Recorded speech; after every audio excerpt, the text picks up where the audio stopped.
গরম গরম ধোঁয়া ওঠা ভাতের সাথে একবার এই ভর্তাটা বানিয়ে খেয়ে দেখুন। এতদিন যে ভর্তাগুলো খেয়েছেন সবগুলো টেস্টই ভুলে যাবেন। হ্যালো এভরিওয়ান, আমি Eliza, welcome back to my another video. আজকে আমি করে দেখাচ্ছি কোনো বাটাবাটি ঝামেলা ছাড়া মজাদার শুটকির ভর্তা। এই ভর্তা বানানোর জন্য আমি একটা লোহার কড়াই নিয়ে নিয়েছি। লোহার কড়াইতে আমি 4 চামচ পরিমাণ তেল দিয়ে দিলাম। তেল দিয়ে এখানে আমি পেঁয়াজ দিয়ে দিয়েছি। এখানে আমি 7 থেকে 8টা পরিমাণ পেঁয়াজ নিয়েছি, দিয়ে দিলাম পরিমাণ মতো লবণ। তেলের মাঝে পেঁয়াজগুলোকে লবণ দিয়ে ভালো করে ভেজে নিতে হবে। যখন পেঁয়াজগুলো নরম হয়ে আসবে তারপর আমাদের রান্নার প্রসেস শুরু করতে হবে। এরপর আমি ধুয়ে পরিষ্কার করে রাখা যে শুটকিগুলো ছিল, চাপা শুটকি, সেই চাপা শুটকিগুলোকে আমি দিয়ে দিলাম। এটাকে চাপা শুটকি অথবা চ্যাপা শুটকি বলে সবাই। তো এই শুটকিগুলোকে আমি দিয়ে আদা রসুন বাটা দিয়ে দিলাম। আদা রসুন বাটা দিয়ে শুটকি, আদা রসুন, পেঁয়াজগুলোকে তেলের মাঝে খুব ভালো করে ভেজে নিব। এটা কিন্তু ভাজার উপরই নির্ভর করবে আপনার ভর্তাটা কি পরিমাণ মজা হবে। শুটকিটা খুব ভালো করে একটু সময় নিয়ে ভেজে নিতে হবে। এরপর এর মাঝে আমি অল্প পরিমাণ পানি দিয়ে দিয়েছি যাতে শুটকিগুলো সিদ্ধ হয়ে আসে।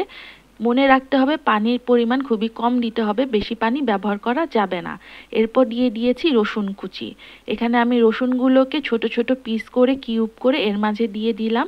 এরপর আমি সবগুলো উপকরণকে খুব ভালো করে তেলের মাঝে ভেজে নিব। যখন নাকি এগুলো একটু লাল হয়ে আসবে দিয়ে দিচ্ছি হলুদের গুঁড়ো, দিয়ে দিব মরিচের গুঁড়ো। হলুদ মরিচ দিয়ে এখন আমি সবগুলো উপকরণকে খুব ভালোভাবে ভেজে নিব। এই ভর্তাটা যারা একবার খেয়েছেন তারা এর টেস্ট বুঝতে পারবেন যে কি পরিমাণ মজা আর ভিন্নধর্মী একটা ফ্লেভার হয়। তারপর আমি মশলাগুলোকে দিয়ে শুটকি, পেঁয়াজ, সাথে রসুন, সবগুলো উপকরণ একসাথে খুব ভালো করে ভেজে নিচ্ছি। অনেকেই তো অনেকভাবে ভর্তা খেয়ে থাকেন, একবার এই ভর্তাটা বাসায় ট্রাই করে দেখবেন। গরম গরম ভাতের সাথে খেতে অসাধারণ লাগবে। এরপর আমি অল্প পরিমাণ পানি দিয়ে এই শুটকিটাকে আরও কিছুক্ষণ ভেজে নিলাম। এরপর মনের মতো মাধুরী মিশিয়ে কাঁচামরিচ দিয়ে দিলাম। যেহেতু আমি একটু ঝাল বেশি খাবো এই জন্য আমি একটু বেশি পরিমাণ কাঁচামরিচ দিয়েছি। এবার অনেকক্ষণ ধরে ভেজে যখন এরকম একটা কালার চলে আসবে তখন এটাকে একটা সার্ভিং ডিশে নিয়ে আমি সার্ভ করে দিচ্ছি। এই ভর্তা দিয়ে 1 প্লেট ভাত অনায়াসে শেষ করে ফেলা যায়, এতটা মজা হয় এই ভর্তাটা। যাদের মুখে রুচি আসে না, অনেকদিন মাছ মাংস খেতে খেতে আর ভালো লাগে না, তারা এই ভর্তাটা বাসায় একটাবার ট্রাই করে দেখেন। অন্য সব ভর্তার টেস্ট ভুলে যাবেন, এতটাই মজা। It's so yummy.